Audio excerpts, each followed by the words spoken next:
Estamos en contacto con el ex vicepresidente de Bolivia, Víctor Hugo Cárdenas, para hablar sobre toda aquella estrategia que ha generado el gobierno a través de los movimientos sociales para reelegir a Evo Morales y Álvaro García Linera, violando la Constitución y por supuesto generando un estado de campaña permanente en el país en relación a este tema. Aquí está don Víctor Hugo Cárdenas, a quien le damos la más cordial bienvenida, un fuerte abrazo y por supuesto consultarle su criterio en torno a todo lo que el gobierno está activando para la reelección nuevamente en esta etapa en la que por supuesto el gobierno está totalmente cuestionado por temas de corrupción.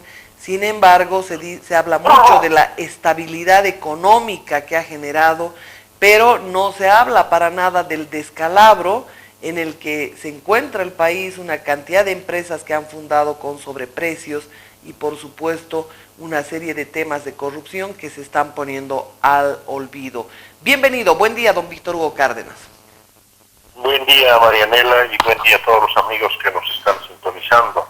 Efectivamente, creo que con bastante imprudencia y bastante desesperación, en vista de la crisis internacional, la caída de materias primas, el desmoronamiento de los precios de nuestras exportaciones, motivado por ello el gobierno está apurando en acelerar la campaña por la tercera reelección, pisoteando la Constitución, nuestra legislación, incluso poniendo en riesgo el futuro económico del país. El reciente préstamo de $7.000 millones de China es uno de los mayores endeudamientos del país, pero lo hacen por las vías electorales, porque necesitan dinero para mostrar obras de alta visibilidad que les ayuden en la campaña electoral que se les está volviendo cuesta arriba.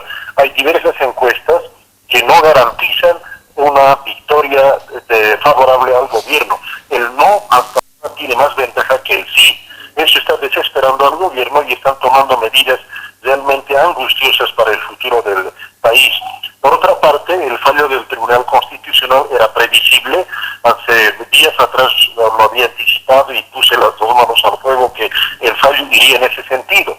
Si en el pasado, para la primera reelección, el Tribunal Constitucional ha fallado a favor del gobierno, ahora lo haría con la mayor razón, es decir, dando la razón al gobierno porque hay un criterio político detrás.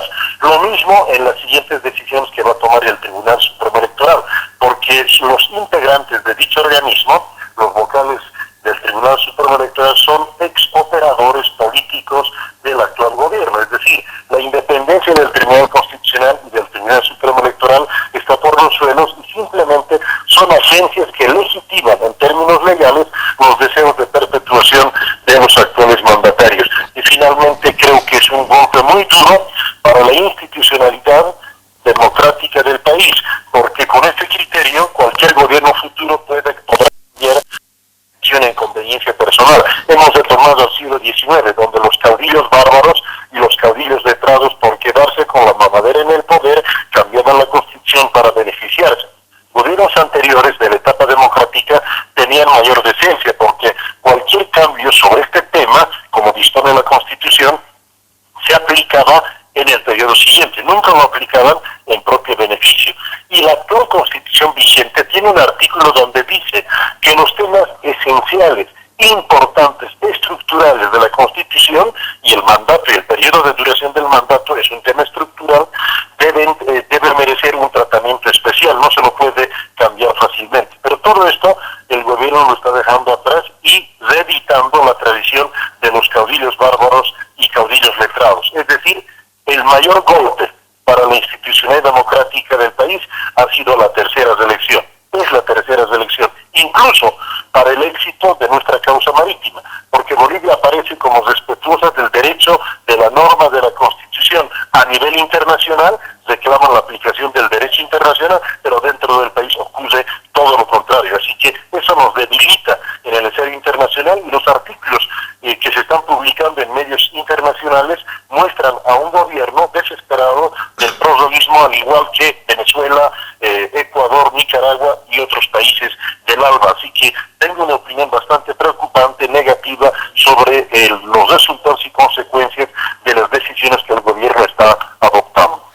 Algo que usted ha mencionado terriblemente importante al inicio de esta entrevista, don Víctor Hugo Cárdenas, ha sido el tema del empréstito chino de 7.000 millones de dólares, que con toda certeza van destinados a una campaña, a esta campaña electoral que es cuesta arriba. En todo caso, si hacemos un parangón con algunos otros gobiernos, incluidos los gobiernos dictatoriales, es decir, gobiernos que, por ejemplo, en el septenio bancerista, se logró un endeudamiento de 3.000 millones, que ya parecía una fantasía en todo caso, pero lo que hoy está haciendo el gobierno es prácticamente generar una analogía en este caso y, por supuesto, llevar esos recursos simplemente al tema electoral.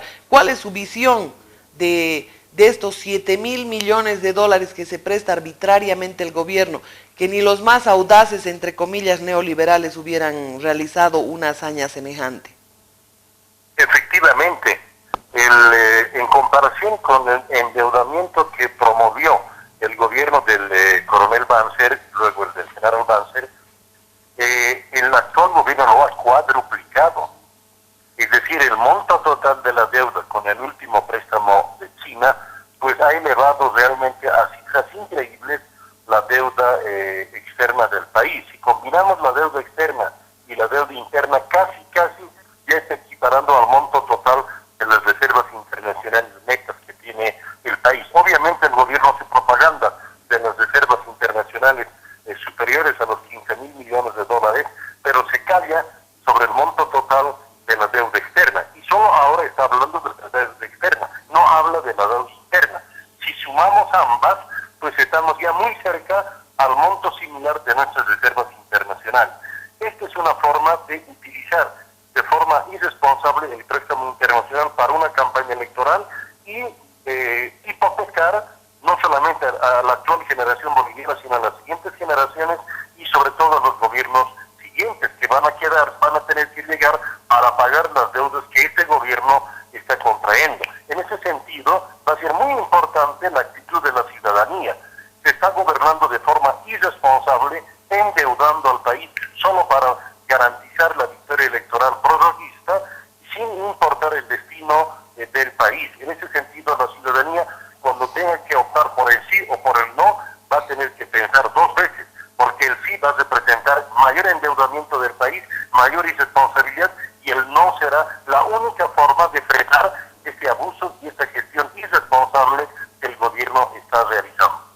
Bueno, en todo caso, hemos sobrepasado los 15.000 millones de dólares sumadas la deuda interna y la deuda externa, pero en todo caso ahí se incorporan los 7.000 millones de dólares, que realmente es una locura y que, como bien dice usted, esto simplemente se utilizará en temas electorales, donde obviamente la corrupción es desmedida. Y algo que ha caracterizado a este gobierno es la corrupción, don Víctor Hugo Cárdenas, para despedir. Así es, lamentablemente. Así como en el endeudamiento, la dictadura de Banzer quedó realmente pequeñísima, nada comparable con lo que estamos viendo, y en temas de corrupción también. Yo creo que hay una corrupción institucionalizada, y cuando se descubre hacen volar las cabezas de niveles inferiores, de niveles técnicos, pero no se toca a los grandes responsables. Estoy pensando en el tema del fondo indígena, cuyos máximos responsables, es decir, los miembros del directorio, que son varios ministros, han quedado como santitos, ¿no? Y en cambio se está sacrificando las cabezas de niveles muy bajos y sobre todo castigando y desprestigiando a niveles sindicales, campesinos, indígenas. Los verdaderos autores de este diseño y del desastre pues están tranquilitos, vivitos y coleando. Entonces, el voto por el sí va a significar mayor corrupción, institucionalización de la corrupción y encubrimiento. Y eso creo que el país tiene que pensarlo, y menos mal ya hay un proceso de darse cuenta, y empieza una cuesta arriba muy difícil para el gobierno. La gente y los propios masistas, la propia gente que simpatiza con el gobierno, empieza a hacer crítica.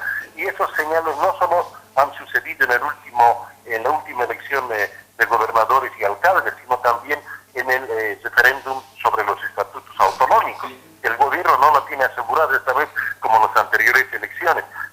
propia gente del MAS está empezando a hacer crítica con la actitud prosovista de los actuales gobernantes. El descontento sobre la candidatura del vicepresidente es muy notoria dentro del MAS. Destacados dirigentes del MAS, si bien a nivel público no lo dicen, pero internamente lo dicen, lo expresan, y hay una protesta, hay una rebeldía cada vez más fuerte sobre la continuidad de Álvaro García en la vicepresidencia. Por eso el gobierno, antes de que esto crezca, quiere asegurarse la tercera elección. Es más, a nivel económico, ya está en puertas una próxima devaluación. Todos los países han devaluado. El gobierno lo niega, pero primero va a tener que asegurarse la tercera elección para aprobar un conjunto de medidas económicas. Eso va a ser ineludible. Si lo aprueba ahora, pues su tercera elección se desmoronaría. Están esperando asegurarse ello para tomar medidas económicas. Menos mal que el país empieza a darse cuenta de esto, y quienes manejan y están enterados del tema económico lo saben muy bien. La demanda de dólares del Banco Central ha crecido de forma alarmante en las últimas semanas, y quienes ahorraban en bolivianos ahora están trasladando sus ahorros a dólares. Hay señales evidentes de la fragilidad de la actual situación económica, de la estabilidad económica que el gobierno está proclamando, y por eso debería actuar con la mayor seriedad, con la mayor sensatez. El único camino para llamar a la seriedad, a la sensatez y a una gestión de absoluta responsabilidad es el no.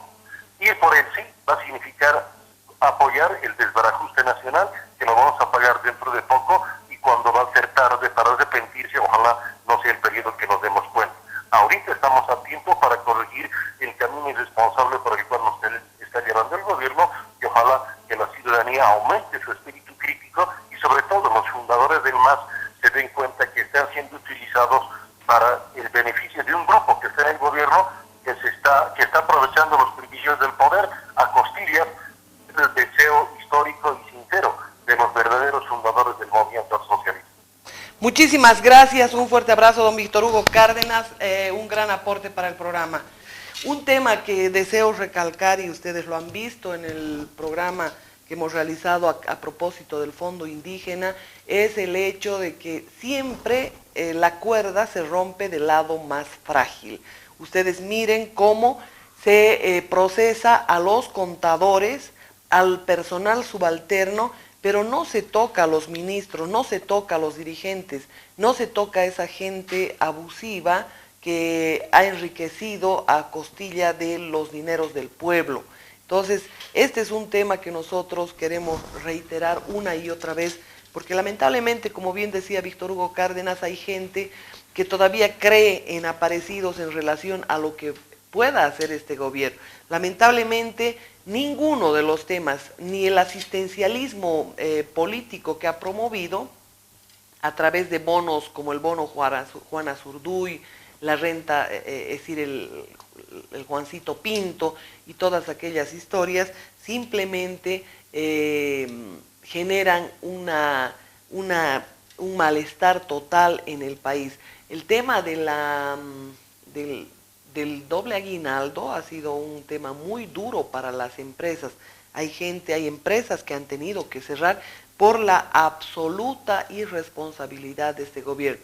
Hay muchas microempresas que han cerrado sus puertas, hay muchas empresas que están en graves problemas económicos, no solamente por la persecución del gobierno, sino por políticas de estas características irresponsables que suelen perseguir normalmente a la